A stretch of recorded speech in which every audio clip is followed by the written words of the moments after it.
As I enter these last few days before I give birth to my fifth baby, I'm really working on getting all my ducks in a row. It's funny how the week before birth, I suddenly find the motivation to get everything done that I've been putting aside for months. And although this will be my fifth baby and my third home birth, there's something very different about this time around.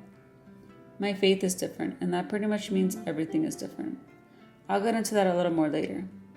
As I'm prepping and freezing a couple of sourdough loaves, I can't help but feel so much gratitude in this season of waiting. The past 9 months have taught me a lot about patience and gratitude.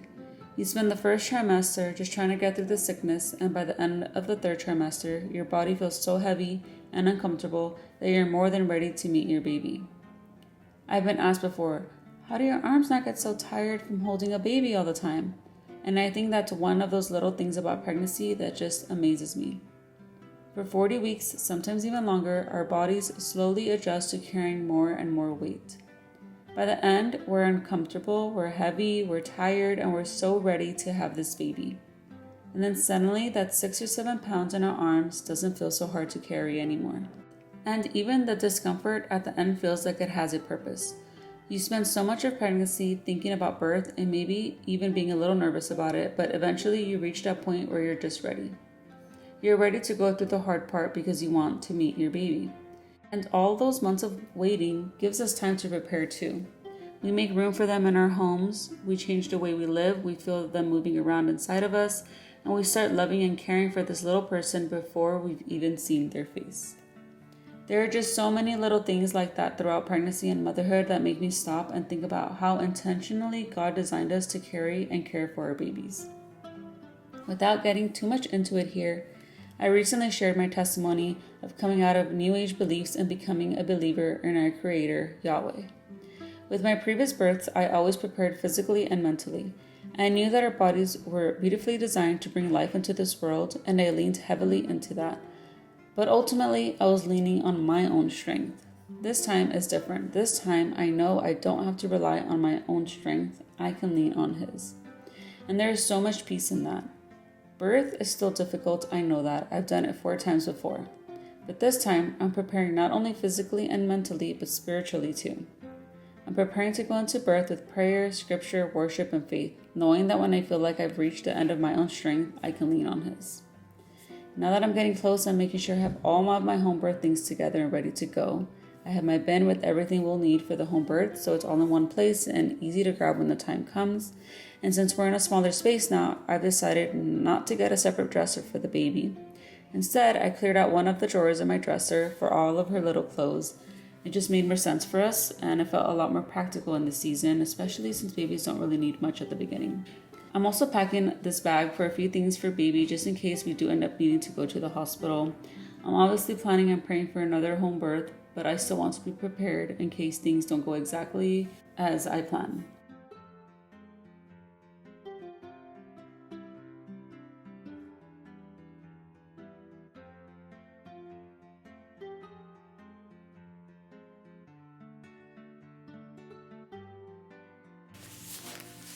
Okay, so as you saw, I already got my birth kit packed, my hospital bag packed.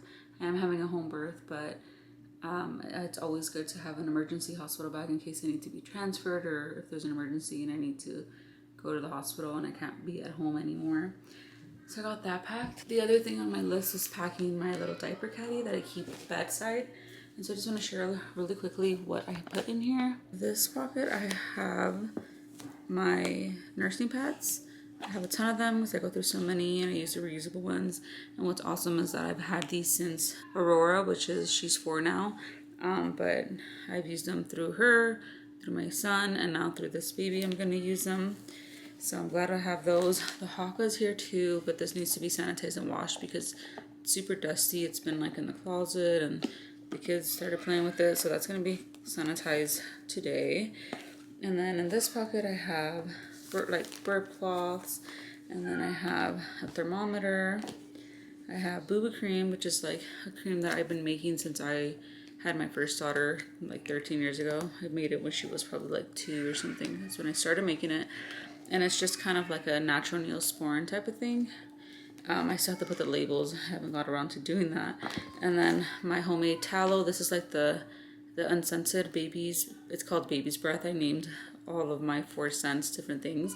This one also needs a label, but I've been using it for the babies, but I'm gonna put it in here now. And then I put some diapers, and then we have some water wipes here, and then this little toy, of course, just sticking that in there for some fun. And then in this pocket, it's just like I have a couple snacks, like raisin, trail mix type of thing, and then I have my salt. I always keep salt in my diaper caddy because I'm constantly adding salt to my food, high quality salt, because I get so dehydrated and so depleted that I need like the extra minerals. And then this was one of the best salts I've heard like ever. So kind of on the pricier side, but it's been lasting me a good while. And so now I'm going to put it in here. And yeah, that's all I have so far. I'll probably add some like body armors or some other little things here. But for now, we got the main stuff, and I'm just going to put this on my bedside. And then I put together my little caddy that I'm going to keep in the bathroom for, you know, bathroom breaks after I have the baby. I have these like underwear that are, I have these like cotton underwear because they usually give you like these diaper kind of underwear for the first couple days. But then I also got some cotton ones that I can use because, you know, postpartum, there's a lot of like bleeding going on and all of that. And then these are from my previous home birth. I have a bunch of leftovers, and so are these. I still have some from the last birth. I did get some in my new birth kit, but I'm just gonna keep those separate with like the birth kit box because my midwives are, you know, they're expecting all the stuff that is in the birth kit that they order, well, that I order, but that they put together. So I'm gonna use just the extra ones from my last birth and keep them in here. I still have more of all of this from the last birth under my sinks.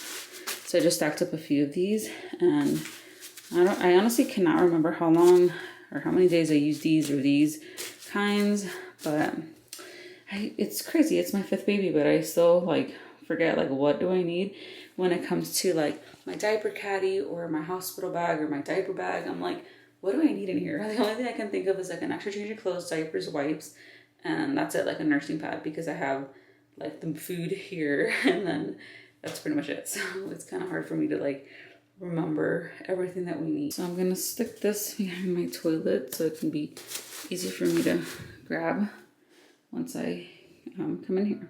And another way I'm preparing differently for birth this time is with scripture and worship music. I've been gathering verses that I want to have close by during labor for those moments when things get really intense, and I've also been putting together a worship playlist to have playing in the background.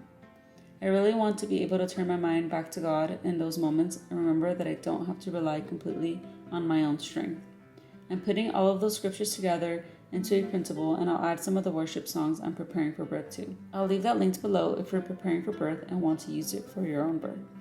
Thank you so much for watching. I'll see you soon.